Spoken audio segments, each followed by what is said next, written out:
What's good, everybody? It's your man Rob, and we back with another Rob Reacts. But in this one, we're gonna switch it up a little bit because I'm also into the strange, dark, and mysterious. Shout out to Mr. Ballin. But this is a UFO case, the Travis Walton abduction, and it's one of the most documented cases in America.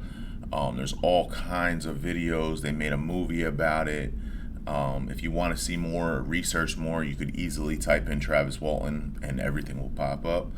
But I've seen the movie, I've heard the story, the detail, and I have to say, I truly believe this man was abducted. I don't know. We're just going to jump into a couple things and see for yourself. And like I said, if you always want to research more, there's a lot more out there. But let's jump right into it. November 5th, 1975. Travis Walton was working as a lumberjack in the Apache Sitgreaves National Forest. After a hard day at work, he loaded up in a truck with 6 of his co-workers and headed towards the nearest town, Snowflake, Arizona. As they drove on, with night settling in, they witnessed a saucer-shaped object just 100 feet in front of them.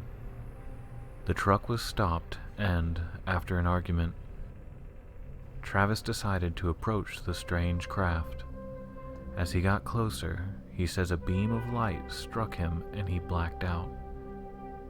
His friends, terrified at this development, left Travis where he lay and sped off into the night. Once they had gotten about a quarter of a mile away, they say they saw the alien craft zip skywards. They returned to look for Travis, but according to them, he was gone. Meanwhile, Travis claims he awoke in what he thought was a hospital. He looked up to the doctors working on him and realized they were short, bald, humanoid aliens. He says he fought with them for a time before they placed a plastic wrap over his face and things went dark again. Other times, when Travis tells this part of the story, he runs away from the aliens and gets into a control room where he claims that he was approached by a human wearing blue coveralls and a helmet.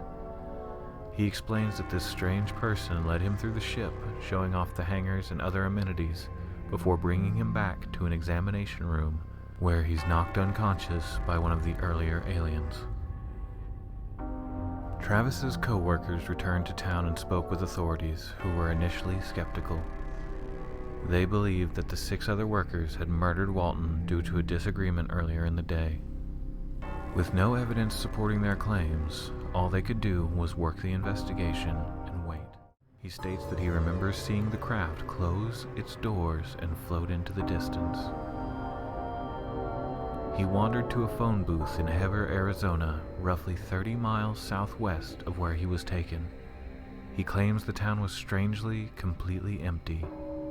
He places a call to his brother-in-law on the payphone and is back at home within an hour. See, but part of the story that they're missing right here is, well, not missing, but maybe he just hasn't said yet.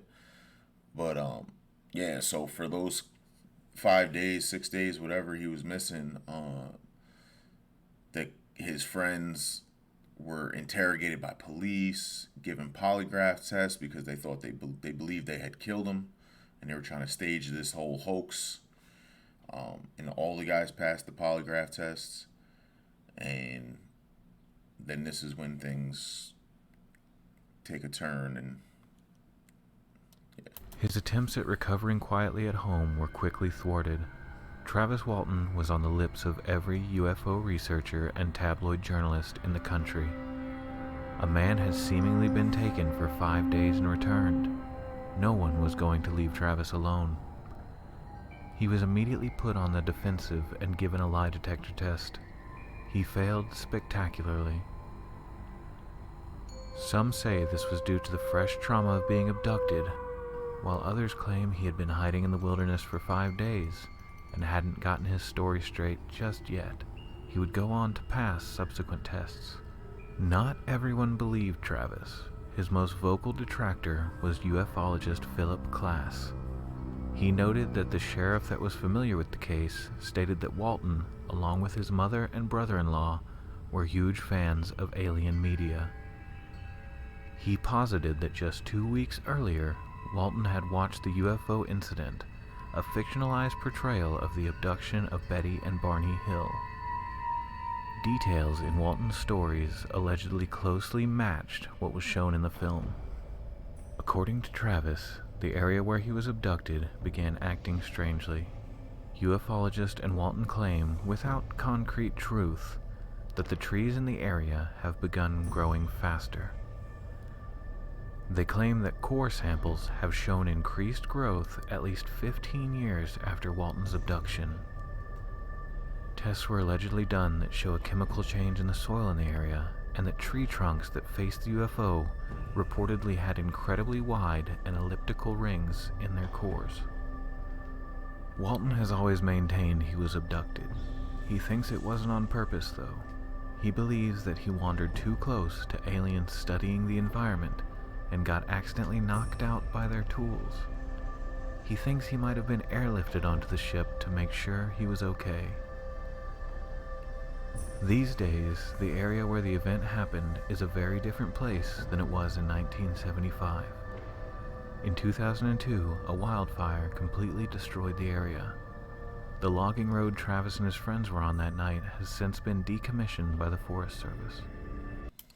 See, I haven't heard any of this, and I wasn't aware that there was a guy who said that his story closely resembled and matched a movie. I didn't hear any of that. But hearing this guy recant his story and retell everything, and between the interviews, and he's been on the Joe Rogan, and he's, I don't know, it's crazy. This is actually crazy. In 1979, Travis wrote a book about his experiences called Fire in the Sky, which was adapted into a horror film in 1993. Travis never went back to logging and has spent the last 40 years touring the country giving talks at UFO conventions. He occasionally takes groups up to the area in the Apache Sitgreaves National Forest where something extraordinary, whether it was extraterrestrial or a hoax, happened all those years ago. We're also going to check out a quick clip from the movie Fire in the Sky. This is the scene where not he gets abducted, but he gets hit by a laser beam and then thrown away. And his logging buddies think he's dead, so they leave him there. And then later on return and find that he's gone. Let's check it. What the hell's he doing out there? Get back to the truck! What the hell is that? Get back in that truck!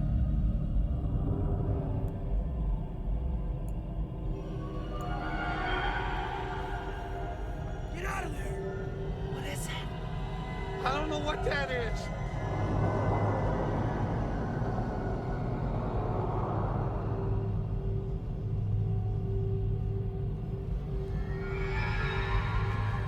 Hey, Mike! Travis, get out of there! Leave the son of a bitch here if he's gonna be an asshole. Travis, Get back here! Travis!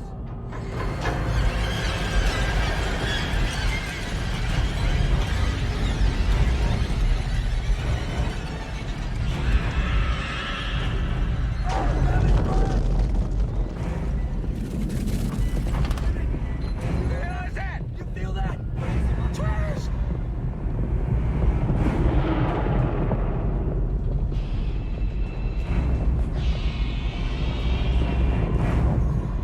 Get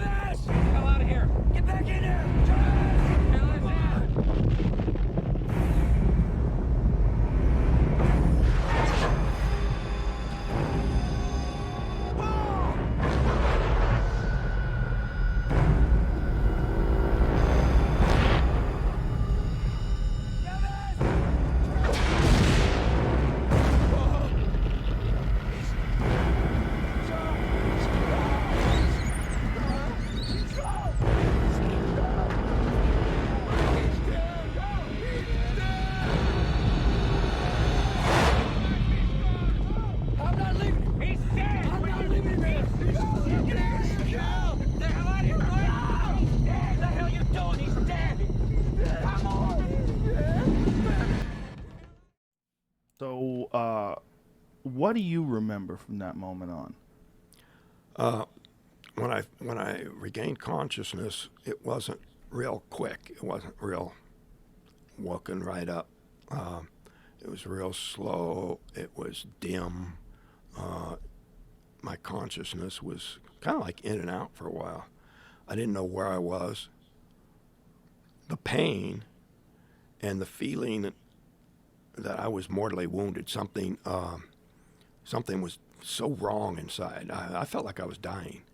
And this is what really fueled the panic when I finally laid eyes on these creatures. Of course, all of the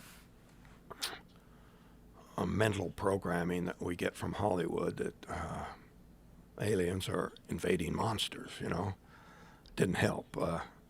But I instantly associated this feeling of dying with pain with them. So I was combative immediately. Where were you? I was lying on my back on a raised table. There was a light above me. It was not real bright. It was not so bright that I couldn't, see the outline of the fixture. But What did the fixture look like? kind of like that, only much larger. Just a soft glow. And in the movie, there's a little bit of striking on the part of the aliens against me. That didn't happen. I lashed out at them. The one closest to me, I felt really weak. I didn't have enough strength to do much. So when my arm contacted him, he just fell back very unexpectedly easy into the other one. And I rolled off the table in the other direction. And they came around the table, and the three of them were coming towards me. And I just grabbed something from behind me, an object off of the shelf there, and started swinging it at them. What was the object? It was just some large, long cylinder or rod, glass, some clear material. I wasn't studying it. I was looking at them and swinging wildly, screaming threats. They stopped. And I was planning on attacking more fully, just making way past them. The only doorway I could see was on the other side of them. And it looked like a doorway? Yeah, it looked like a doorway, just, And what did they look like? I guess it's a pretty typical description nowadays. Very large eyes, hairless,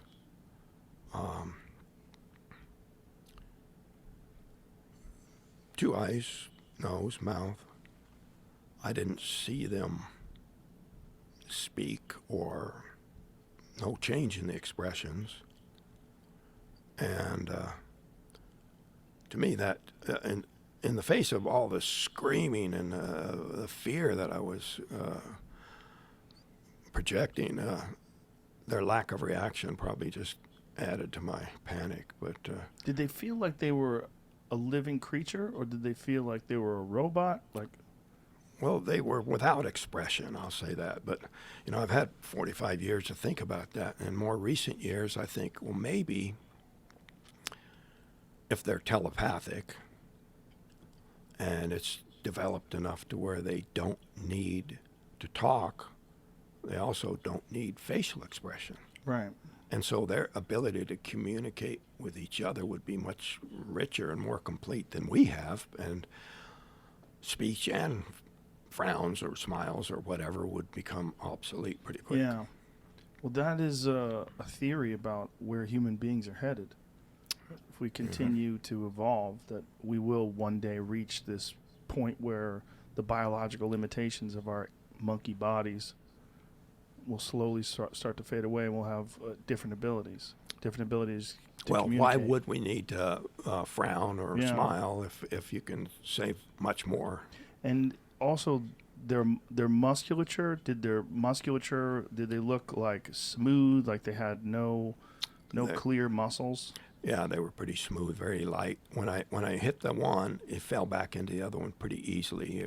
Like he weighed hardly anything. Like a little kid? Yeah. That was the most terrifying experience of my life. But when I tell this story and try to relate to people, I'm trying to communicate what I experienced and how utterly, utterly traumatic that was, and how it was so devastating. I was, on the verge of catatonic for weeks after it happened. But I don't want to relate this story in order to inspire fear, because I've had enough time to think about it that I think that it was unwarranted, that my reaction was just due to my ignorance of the situation. The fact that I was returned at all is pretty significant, Yeah. The idea that these beings are just kidnapping people willy-nilly and doing terrible things to them, I don't subscribe to that theory. Now, I try to separate what I actually experienced from things that I've concluded just from thinking about it. But it seems to me that, they've been seen, observed, there have been sightings for before I was born. Had you heard of the Betty and Barney Hill story before you were abducted? I probably had. But if I thought if they had some sort of sinister intentions, it'd be a done deal. They wouldn't be sneaking around, hiding, and Right. yeah. I believe with that level of technology. Look at it this way.